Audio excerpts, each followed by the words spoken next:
यही हिट किया जा रहा है कि आप भारी हैं, भारी, इस तरीके से, क्या वजह है इसकी सर? देखिए ये तो जब प्रोपेगेंडा है बीजेपी का, जेजेपी वाला वो भी राजस्थान का है। अच्छा। तो मेरे पे तो कह ही नहीं सकते ये बात, मेरे पे तो दोनों तरह से नहीं लागू होती कोई बात। मतलब मायूसी भाजपा की कार्यप्रणाली से है, इतनी किसी से। बार बार मौसी और माँ का जिक्र करते हैं, मैंने कई इंटरव्यू में सुना, तो उसकी वजह क्या है सर? उसकी वजह ही है कि देखिए आपके सामने जो हैं बीजेपी के कैंडिडेट, आपके मित्र बताए जाते हैं?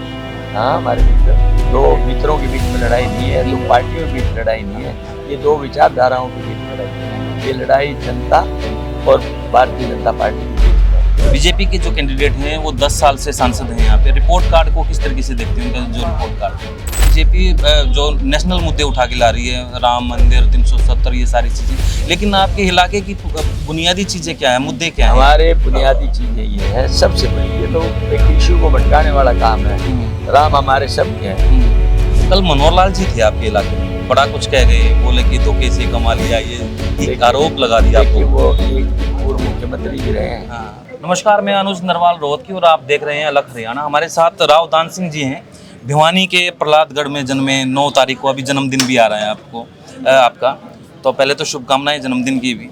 और भिवानी जिले में आप जन्मे, लेकिन बार बार यही हिट किया जा रहा है कि आप भारी हैं, भारी, इस तरीके से, क्या वजह है इसकी सर? देखिए ये तो जब प्रोपेगेंडा है बीजेपी का, भारी का तो पहले सवाल पैदा नहीं हुआ। पार्लियामेंट्री कॉन्स्टिट्यूंसी एक है, जन्म मेरा महेंद्रगढ़ का है, पढ़ाई मेरी गवर्नमेंट स्कूल भिवानी की, जन्म मेरा प्रहलादगढ़ का है, पढ़ाई मेरी यहाँ गवर्नमेंट स्कूल की है, वेस्ट कॉलेज की है। जो भारी कहते हैं वो तो खुद सोचते हैं, खुद उनका जन्म तो दूसरे क्षेत्र में हुआ है, दूसरे पार्लियामेंट में, तो मेरे को तो कह ही नहीं सकते। तो जेजेपी वाला वो भी राजस्थान का है। अच्छा। तो मेरे पे तो कह ही नहीं सकते ये बात, मेरे पे तो दोनों तरह से नहीं लागू होती कोई बात। वही कहते हैं ना, फिर उन्होंने बार बार यही कहते हैं ना जी, वो तो वहाँ से हैं, महेंद्रगढ़ से हैं, राव साहब, तो फिर इधर आ गया। नहीं, उनका तो मैं बता रहा हूँ ना आपको, उनकी तो असेंबली भी नहीं लगती पार्लियामेंट में कोई से की भी। वो एक तो राजस्थान का है, एक उधर तालू से है जो कि हिसार में पड़ता है। तो अब एक तो ये बात बताइए सर, आप बार बार मौसी और माँ का जिक्र करते हैं, मैंने कई इंटरव्यू में सुना, तो उसकी वजह क्या है सर? उसकी वजह ही है कि देखिए, जैसे माँ और मौसी दोनों बहनें हैं ना, ऐसे महेंद्रगढ़ और भिवानी, क्योंकि मेरी जन्मस्थली महेंद्रगढ़ हो, प्रहलादगढ़ होगी, और कर्मस्थली महेंद्रगढ़ भी, दोनों एक पार्लियामेंट भिवानी महेंद्रगढ़ के हिस्से हैं, इसलिए।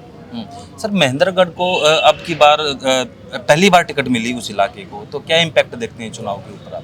बहुत बढ़िया है, कोई दिक्कत नहीं किसी तरह का भी। लोगों के अंदर चारों तरफ से, यहाँ भी वहाँ भी बड़ा उत्साह है, और लोग भारतीय जनता पार्टी की कार्यप्रणाली से दुखी हैं, और वो चाहते हैं कि हमारा बदलाव हो, और उस बदलाव के लिए ये सारी बातें हो रही हैं। जो आपने देखा होगा, जितना आक्रोश, इतनी नाराजगी, इतनी मतलब मायूसी भाजपा की कार्यप्रणाली से है, इतनी किसी से।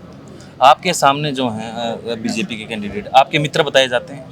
हाँ, हमारे मित्र, पक्के मित्र हैं। हाँ, पक्के मित्र। लेकिन चुनावी मैदान में देखिए, ये चुनावी पार्टी की अपनी पॉलिसियां हैं, एक विचारधारा है। हम दो मित्रों के बीच में लड़ाई नहीं है, दो पार्टियों के बीच लड़ाई नहीं है, ये दो विचारधाराओं के बीच लड़ाई है। ये लड़ाई जनता और भारतीय जनता पार्टी के बीच में, और फैसला जनता लेती है। हमें विश्वास है कि भारतीय जनता पार्टी के मुकाबले में जनता का फैसला बहुत भारी रहेगा। बीजेपी के जो कैंडिडेट हैं वो 10 साल से सांसद हैं यहाँ पे, रिपोर्ट कार्ड को किस तरीके से देखते हैं, उनका जो रिपोर्ट कार्ड?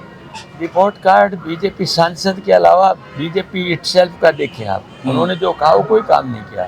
2 करोड़ लोगों को रोजगार देंगे, काला धन लाएंगे, 15 लाख जाएंगे, महंगाई कम करेंगे, किसानों की आमदनी डबल करेंगे, ट्रेन लेके आएंगे, स्मार्ट सिटी बनाएंगे, कोई कुछ भी नहीं हुआ, कोई काम नहीं हुआ। बड़ा प्रोजेक्ट ही नहीं लेके आए हरियाणा के, कौन सा लेके आए आपके लोकसभा? कोई नहीं, एक भी नहीं, एक भी नहीं, गिनाने के लिए कुछ है ही नहीं, कुछ भी नहीं।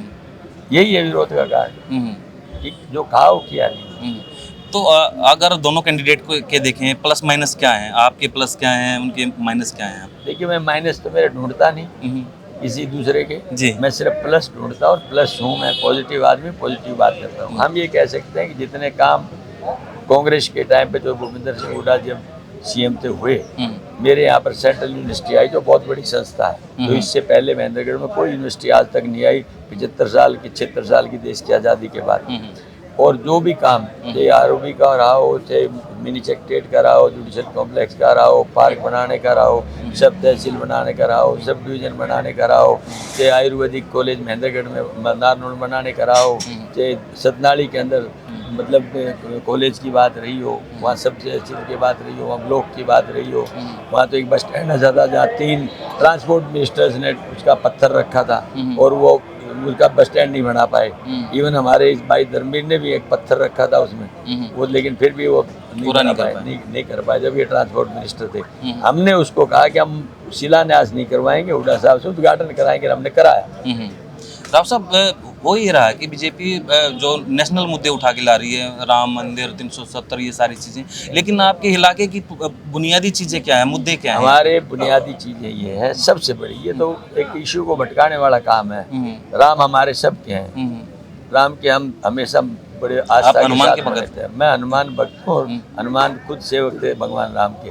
तो राम जी तो सब सर्वविदित है। राम जी के बारे में तो कोई कहे कि मेरा विशेष है, मैं नहीं मानता। जहाँ तक रही बाकी बातों के लिए, असली मुद्दा क्या है?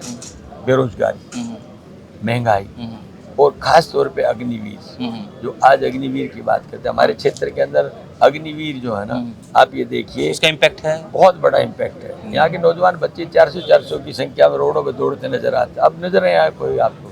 जब उनसे पूछा जाता है क्या कर रहे हो, फिजिकल फिटनेस कर रहे हैं, फौज में भर्ती होना है। जब फौजी 4 साल की और वो भी अनसर्टेन, वो चार्म नहीं रहा, 75 चार्म बिल्कुल नहीं रहा, वो भी 75% आप वापस आ जाएंगे। तो एक स्वॉर्ड ऑफ डेमोक्रेसी उनके ऊपर रहती है कि मेरा नंबर 75 में आ जाएगा, तो मेरे पास भविष्य क्या है? न उनकी पेंशन है, न रिटायरमेंट बेनिफिट है उनके, न एक्स सर्विसमैन का कोई स्टेटस है, न कोई सरकार की नीति है जो उसको वहाँ एडजस्ट कर दें।